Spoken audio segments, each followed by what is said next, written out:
Hello everyone. Today we are going to solve another question of Leetcode. This is maximize happiness of selected children. In this we have given a happiness array and we have given a element 2 value 2. 2 is the number of iteration we have to do on happiness and we have to select the maximum number of maximum valued child because the other value will decrement, so we have to always choose the maximum number of child, and after choosing that child we have to decrement the value of others by one. And the code is looking very small, but I have put a lot of time to build this logic.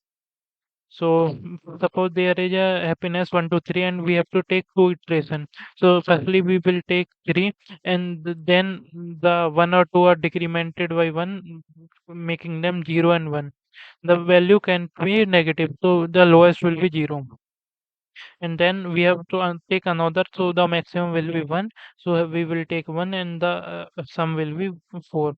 Similarly, if I take any one of from these, the others will become 0, so the maximum will be 1.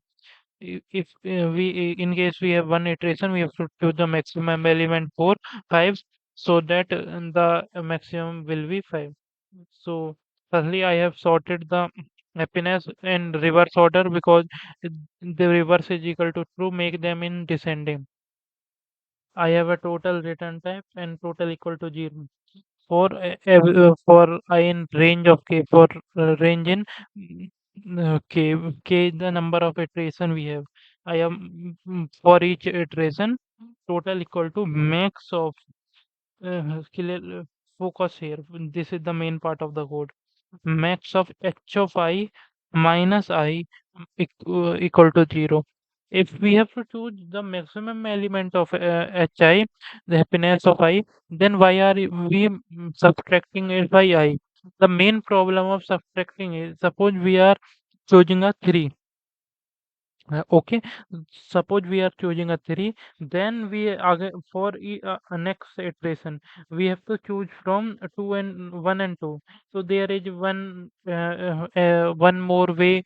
Then we, for each element we decrement 1, then we choose the max, but it is very time increasing the time complexity. So we I have done what, I am decrementing the value of I. So suppose if for first time I equal to 0, for first time I equal to 0, so the maximum element was chosen. For second time I equal to 1, so the maximum element chosen was 2 and decremented by 1 because one iteration is done. For third time, if there is any value, suppose 5, then 5 is chosen and 1 is 2 is decremented, then that will be 3. So here we have written this. So I am going to run this. Mm. This is the final output. Okay, thank you.